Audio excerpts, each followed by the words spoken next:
Yeah, so I'll slightly repeat.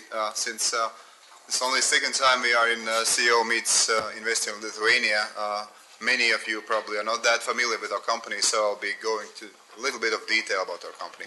So what I'm speaking about is what we are, how we have grown, what we produce, where we sell, who we are, the management, what our financials look like, what do we expect from the future, and what has been happening recently. So shortly, we are one of the biggest pharmaceutical producers in the Baltics, established in 1972. Currently, we are more than 700 people working, primarily focused on products that are legally generics, but for a number of reasons are unique to ourselves. How we are different from very many other pharmaceutical companies in the region is that not only do we pack the active substance, the chemical, into tablets, but we also produce that chemical ourselves, and about 75% of the final products that we make, which are pills and capsules, are made from the chemical compounds produced on site in Olainfarm. Of course, as being a pharma producer in European Union, we are certified according to all the respective EU regulations. In addition to that, we're also some of the units are certified according to the Food and Drug Administration requirements of the United States. And since we made our shipments to Australia, some memantine units are certified to the respective Australian requirements. We privatized in 1997, and ever since we are listed on stock exchange, and since 2006 we are in the official list of the main list of stock exchange. And market capitalization as of this month is about 46 million euros. So the key corporate milestones, as I said, we are established in 1972. We were established as the major supplier of pharmaceutical chemicals to most of Eastern Bloc. We only started producing final dosage forms, or the tablets, in the 80s. In 1997, as I told you, we've been privatized. In 2004, as both the countries were entering European Union, we made a major reconstruction of our factory. So it's fully now complying, as I said, the respective requirements. 2008, we made a decision to start significant investments in marketing. That decision was viewed at that time as somewhat controversial, but it turned out to be a rather good decision, as beginning with 2009, literally every quarter we make new record in sales or profits, or both. So let's go into greater detail. This is what we sell. These are our top 10 sellers. About 45% of these products are central nervous system products, namely those would be Neuromedin, Nufen, and Adaptol. Others are Furamag, Bremantadine, Furadinin, Furagin. They are all antivirals, antibacterials. So these are the two key medical areas that we are focusing on. In total, we have more than 70 names in our product lists. And you see, we feel that our product portfolio is reasonably diversified. 9 best-selling products are making 87% of our total sales. So no clear dependency on some particular product. So if anything happens to any of our best-selling products, that's going to be a painful situation, but it's not going to do any major harm to the company. And we also constantly work on optimization of product portfolio. Several new products are coming up. Our version of meldonium and memantine that I already mentioned in 2010, they were very close to bestsellers. So this pie chart next year when I'm coming here, or year after, is going to look slightly different. So where do we sell it? Our key market is Russia. It's 39% sales. Second biggest market is Ukraine with 20% sales. Belarus is our third market with 11% sales.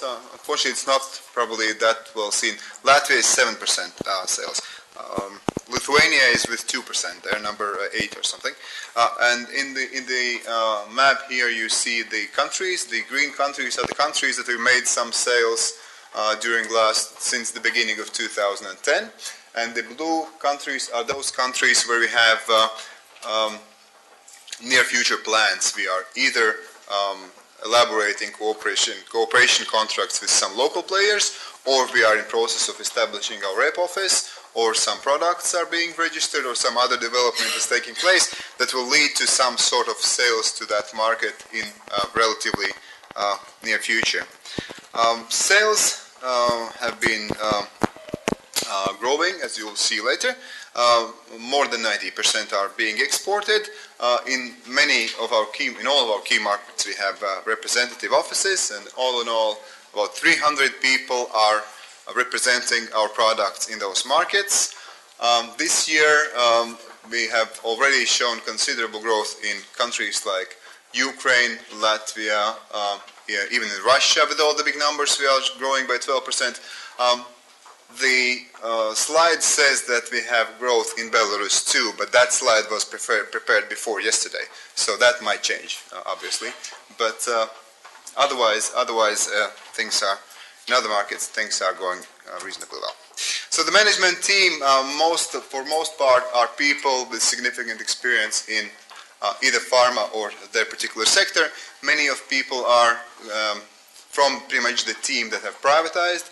And again, the team that was privatizing the company was in pharma business a few years before. Our recent change in the management board announced a few years ago. We have Ms. Veronika Dubitskaya. She is head of our Belarus office. She is pretty much behind the good growth we have been showing in Belarus over the last 10 years, despite all the previous devaluations. So facilities, for those of you that have not visited our factory, as I said, since we are EU producer, we are certified according to all the requirements that they are. Warehousing units have all the latest equipments, and the production is organized in such a way that even if at some stage there is some bottleneck in some production unit, that bottleneck or that particular piece of equipment can be replaced reasonably quickly with relatively little investment. But currently the total capacity of the plant is roughly about 1 billion pills or capsules per annum. I'm just wondering who is eating all that. Research development. We are not a big player in the global pharma market, so we understand that producing totally new molecule, investing billions of dollars in it is not something that we can do. So R&D is very much focused on finding the combinations, improving technologies, and scaling up some of the chemical synthesis to make the existing products cheaper or more efficient. So that's they keep focusing on. About 100 people are working in our R&D, and one of the particular issues that we pay attention to is post-marketing studies of our products. So when products are on the market, then you need to prove some competitive edge comparing to the similar indication products. Then we do what they call post-marketing studies. We are finding the specific niche for the product to prove in which situations our products are better than the competitors.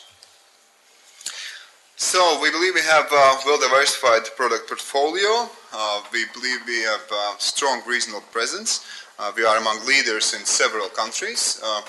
In Russia, for instance, which is a very big pharma market, about number 11, number 12 in the world. We are, from all the pharma producers of the world that are selling something to Russia, we are somewhere on 80th position.